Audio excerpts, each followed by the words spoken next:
គេមានលេខគេលេខអីគេ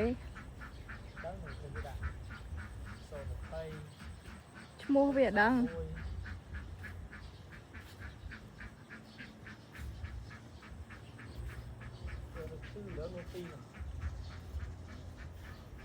មិនគេធ្វើមើលមុខពពែឡាវសាន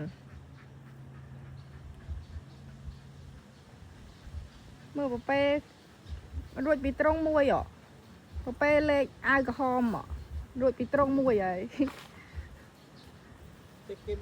គេមិនធ្វើអាស្ទាយតាមស្មៅខ្ចីឲ្យគេស៊ីជាងអានេះស្រស់វាស៊ីអត់ឆ្ងាញ់ហ្នឹងអត់ទេ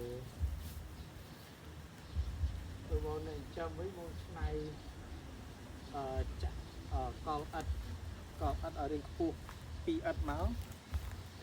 តើមកយើងដាក់ដីចូលដាំស្មៅកុំឲ្យវាជាប់ងាប់ដាក់ដាំឆ្វែឲ្យវាមានរំខានស្រស់ស្រាយ fresh ដាំផ្កាដើម្បីឲ្យវាមើលធ្វើយទៅញើសសោះអត់ត្រង់